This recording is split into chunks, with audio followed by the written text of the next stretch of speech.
the Olympic Zone.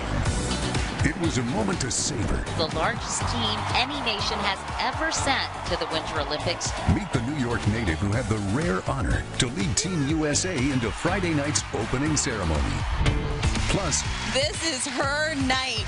Olympic figure skating is back, and not a moment too soon. And I'm going to turn backwards. Olympic medalists Scott Hamilton and Tanith White show Dylan Dreyer how to make magic on ice. There you go. That was good. That was a bunny hop.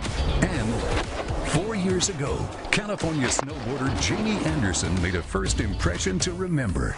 Mother Russia, meet your newest Olympic champion. Find out how she found inner peace when the pressure was highest. Next on the Olympic Zone. Now from KSEE24, your local Olympic station, taking you inside the 2018 Winter Games. This is the Olympic Zone, presented by Toyota. And hey there, good afternoon. I'm Evan Onstein. And I'm Stephanie Baruggi, and welcome to the Olympic Zone, where we highlight the latest and greatest coming out of PyeongChang. Friday's opening ceremony officially kicked off the 23rd Olympic Winter Games with beauty and excitement. Leading Team USA into the Parade of Nations was the first woman in 12 years and first New York native in 24 years to carry the U.S. flag at the Winter Games opening ceremony. NBC's Rich Lerner talked with Erin Hamlin about her journey from a small New York town to the world stage. Luge standout Erin Hamlin, just the 23rd person in nearly 100 years to carry the American flag in the opening ceremony of a Winter Olympics.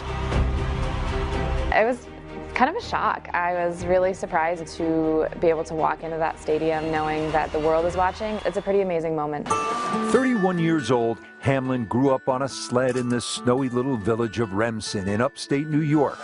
Her first foray into luge at age 12. Were you a little bit of a daredevil? Wasn't actually, but that changed pretty quickly. She loved the rush, and there's more to it than you might think. People see it in the Olympics. They think we're, laying down on a sled, holding on and going for a ride. The whole way down the track, we're trying to stay within an inch of this imaginary ideal line while going almost 90 miles an hour. If it looks like we're not doing anything, it's because we're pretty good at it. What has been your best moment in the sport so far? Definitely winning a medal in Sochi was a huge bright spot for me. Hamlin, the bronze is hers. She's an Olympic medalist. That medal, the first ever by an American woman luger. Hamlin returned from Russia with love from her hometown, a parade, and a street named in her honor. That sled she hopped on almost 20 years ago in small-town Remsen, it took Hamlin around the world, along the way, learning a universal lesson. We might speak different languages, eat different foods, be from all corners of the world, but we all have such a common bond, and I think that's really special. Special, too, to be far from home, carrying the stars and stripes. I'm very proud to be an American. And an Olympian, one built for speed, but for one memorable night, savoring the slow walk of a lifetime. And it really does look like she was just soaking it all in. How could you help but just feel so great about that? It's so exciting. Well, Hamlin is a four-time Olympian and the first female American luger to medal in singles competition. And with these Winter Games now underway, a lot of Americans in South Korea are sampling some authentic Korean cuisine. And chances are you've heard of Korean barbecue. It's very popular in the States. But as our Andrew Martin tells us, until you've tried it, you really don't know what you're missing. What is Korean barbecue, and why is it so popular? Korean likes the most pork belly. We call it samgyeopsal. We cut them in pieces, and we have a special barbecue tool. It's easy to eat, and it's easy to prepare. It's so quick. And it comes with side dishes, one of which is fermented cabbage, also known as kimchi, another Korean staple. Korean barbecue is more than just a meal, it's a shared experience. Some people would be a bit confused about the concept of Korean barbecue, right? They serve some raw meat over a grill and everyone just cooks their own meat, and anytime I talk to my mom about it, she says, well, I don't know why you're paying them if they're not even going to cook the food for you, right? But I think it's a pretty enjoyable experience. Normally in the middle of the table, we prepare one gear for the barbecue in the middle of it so that we can share. So sometimes we cross the arms, and we have a special chopstick. After all that, how does it taste? Korean barbecue, if you have to have Korean barbecue here, it's like no other experience. Take a blood pressure pill because it's a lot of meat you're going to be taking in, but it's great. It's absolutely great. In South Korea, I'm Andrew Martin. You notice we never got to see Andrew actually eating that Korean barbecue there. I hope he did at least get to sample. We'll have to ask him about that. We're going to get a chance, in fact. That's right. In just a few moments, Andrew will be joining us live from PyeongChang to talk about the country's rich culture and how their food does play a big part in shaping it. Coming up on the Olympic Zone. How low can you go? Olympic figure skating medalists Scott Hamilton and Tanith White find out if Dylan Dreyer has what it takes on the ice. Plus, snowboarder Jamie Anderson takes you inside the mind of a gold medalist.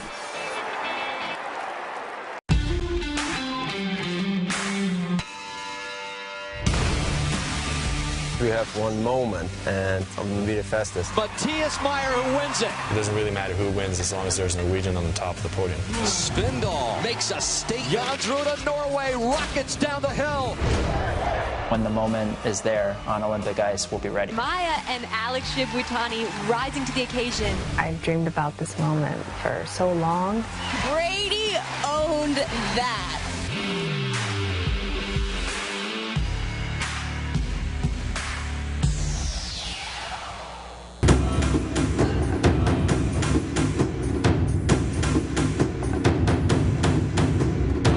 The Korean Word of the Day is sponsored by Fresno Pacific University. I'm Andrew Martin in PyeongChang, South Korea, here with Sol Yu-sun to give us today's Korean word of the day. It's 자동차. And what does that mean in English? In English, car. Car. That is a lot of syllables for car, but there are plenty of cars around us. He's Sol Yu-sun. That's today's Korean word of the day. Cha. That was easier than yesterday's or Thursday's Korean word of the day. Right. I can't even remember. It was a sentence of the day, it felt like at the time. U.S. Olympic ice dancers Madison Chalk and Evan Bates are gearing up for success. The dancing pair will be hoping for a spot on the podium during their second trip to the Olympics. Chalk and Bates added a U.S. national championship title to their resume in 2015. They've been skating together since 2011, but just recently they moved from ice dancing partners to a real-life couple. And they say that romance, that makes their work on the ice so much better. I think Evan and I have always gotten along really well. Since the first day we started skating together, we had wonderful chemistry. We were laughing all the time and just having a blast together. And that really hasn't changed at all. If anything, it's just gotten better since we're dating now and we're together all the time. Well, they won 2 world championship medals, a silver in 2015 and a bronze in 2016. They also earned a national silver medals in 2016 and 2017. And fun fact here, Stephanie, the event that they won the bronze for in 2017, that was held in the same venue that is hosting this Olympic competition this month in PyeongChang. So they will be very familiar with their surroundings. Yes. And we wish them the best. Yeah, I hope their chemistry gets them a medal. I know. We'll see. That'd be nice. Speaking of winning medals, many athletes have already won gold. Coming up, we're going to take a look at which countries placed on top of the leaderboard today. Still to come on the Olympic Zone. Axels, Salchows, and Lutzes, oh my. Having trouble making sense of it all? Triple Lutz, triple toe, and she fought for that. Don't worry. Olympic medalists Scott Hamilton and Tanith White are here to help. I love it. From KSEE24, this is the Olympic Zone, presented by Toyota. So with Olympic figure skating returning to screens all over America, we thought it's probably a good idea to get a bit of a refresher. A great idea. So NBC's Dylan Dreyer invited 1984 gold medalist Scott Hamilton and 2006 silver medalist Tanith Belbin to the ice in PyeongChang for a figure skating crash course. Figure skating is the twists, the turns, the jumps, and a lot of sequence. But when you hear this, Triple Lutz, triple toe, and she fought for that. Are you like this? If you're like me, you don't know your axles from your Salchows. But who better to learn from than Tanith White, 2006 ice dancing silver medalist, and 1984 gold medalist Scott Hamilton. Everybody always tells me that all the jumps look the same. It's the takeoff that makes them different. The only forward takeoff is an axle. Okay. So with that explanation under my belt, it was time for Name That Jump. Coming around, and I'm going to turn backwards and then go around that left foot. What's that? That's a loop. Nope, Sakao. Oh, really? Okay, that didn't go so well. Let's try ice dancing. What would you call this? Woo! I am very impressed. I'm going to call that the crouching tiger. That is so much better. It's actually called a hydroblade. Well, that was my next guess. A hydroblade is when a skater glides on the very edge of the blade. Their body's so low, they're almost touching the ice. Now, time for me to lace up my skates. So here's what I want you to do. Okay. I want you to go. There you go. That was good. That was a bunny hop. Now that I know some of the lingo, what's it all worth? The most minute mistake can make all the difference. In a lot of the spins, you've got to hit your position, right? But if you don't make it all the way down, it's not a full sitting position. How low can you go? Yes. The most important lesson, whatever happens, sell it with a smile. Yeah. Hey! I love it. Okay. Okay. And I'm glad we did that today because we do have more figure skating in store. The team competition continues tonight with the short dance and the ladies short program that is live on KSEE24. They're looking to bounce back a little bit, at least with from the singles. Nathan Chin, I know, was a disappointment for the team. There were a few falls. There were a few. So a little disappointing, but I'm sure he'll redeem himself. I have all the faith in the world. And the first gold medal at PyeongChang in 2018 was awarded today, and that medal went to Sweden. Charlotte Kalla claimed victory in the women's cross-country course skiathlon. Also making history tonight was Norway's Marit Bjørgen. She became the most decorated woman in Winter Olympics history by winning the silver in the women's 15-kilometer skiathlon. The other medal races of the day were a clean sweep by Europeans in biathlon, ski jumping, and women's 3,000-meter speed skating. The host nation earned its first medal thanks to Lim Hyo-jan in men's short track. As for the U.S., no medals today, but we're just getting started. Coming up on the Olympic Zone, find out how snowboarder Jamie Anderson turned the love of her sport into Olympic gold. Just having the freedom of cruising around and truly falling in love, like right off the bat. Next on the Olympic Zone. KSEE24, this is the Olympic Zone, presented by Toyota. 4 years ago in Sochi, the snowboarding program added a new event, slopestyle. California native Jamie Anderson became the first women's champion in that event. And she is now back to defend that title in PyeongChang. NBC's Todd Harris shows us how this California native fell in love with the sport as a kid. The Olympic Zone, brought to you by Xfinity, proud partner of Team USA. Goodness, my very first memory on a snowboard. I was 9 years old and I got to go to Sierra at Tahoe. I got to go up Grandview, which is the chair that takes you to the top of the mountain, and just having the freedom of cruising around and just truly like falling in love like right off the bat. Jamie Anderson was taking her first runs on the mountain right around the time snowboarding halfpipe made its Olympic debut. But the Lake Tahoe native found herself drawn to the more free-spirited discipline of slopestyle, which wasn't added to the Olympic program until 2014, when Anderson happened to be ranked #1 in the world. Timing was pretty nice. Slopestyle came around right when I was doing pretty good. My experience in Sochi 2014, the very first slopestyle event and my first Olympics, was insane. American Jamie Anderson from South Lake Tahoe is widely considered to be the favorite. Another 720. I've got to be critical. Jamie didn't put that down clean. After placing a disappointing 5th in the first run of the finals, Anderson was determined to refocus before facing the course one last time. Right before I dropped in, I just took a moment and said a little prayer or dedication to like ground myself, and everything just connected.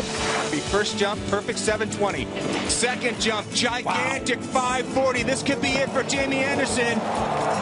Going into the last jump, like I knew I was gonna land. Mother Russia, meet your newest Olympic champion. Jamie Anderson claims gold in slopestyle. When it was all said and done, I just kind of chose to have fun. Jamie Anderson! It was definitely a moment I'll remember for the rest of my life. Hi, everyone. Mike Tirico from the International Broadcast Center. Tonight in primetime, a big opening weekend continues at the PyeongChang Games. In figure skating, it's the second day of action in the team event. There are 10 nations competing for gold, but only 5 of them will advance to the final round of the competition. Tonight, our coverage features ice dance and the ladies' short program, and we'll have that for you live. Plus, one of the signature events of the Olympic program, the fast-paced, relentless speed of the men's downhill, featuring the so-called attacking Vikings of Norway. The gold medal is on the line tonight. One run to decide the winner. That and more coming up this evening in primetime. Now let's get a temperature check for the PyeongChang area. The current temperature in PyeongChang is brought to you by the Nest Learning Thermostat.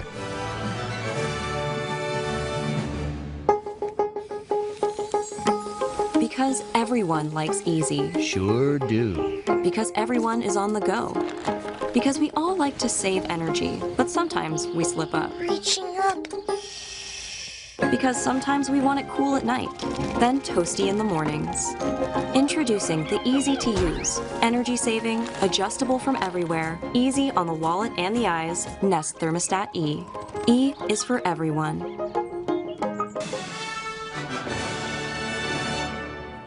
Now, some say the best way to learn about a country's history and their culture is through the food. Whether you're in PyeongChang or here in the Valley, you can't visit a South Korean restaurant without enjoying some type of seafood or their very popular Korean barbecue. And our Andrew Martin joining us live now from PyeongChang. Andrew, we saw the story earlier today that you did on Korean barbecue, but I'm finding out you actually have not been able to taste that yet. That must have been impossible for you to do the story on it and not be able to eat it. It looks so good.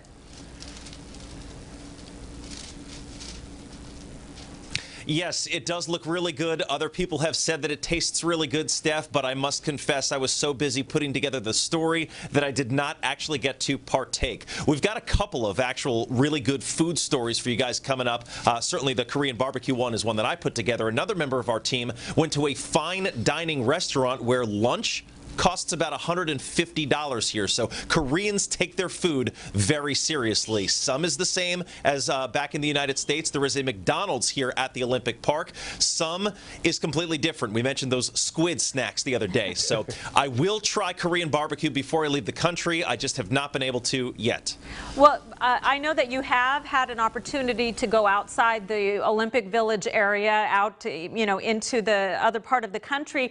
I'm curious if there are any fast food restaurants outside of the Olympic area that we might be familiar with. Is there pizza there or other things that we're used to seeing here in the United States?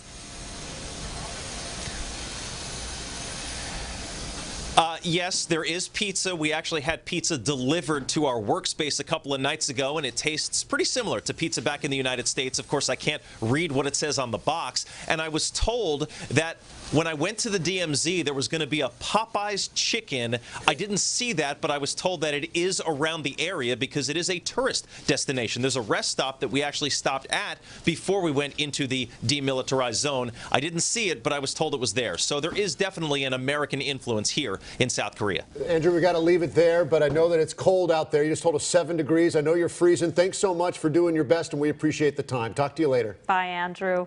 And that's going to do it for us. The Olympic Zone will be back Monday at 4:30. KSEE24's primetime Olympic coverage is next. Have a great night.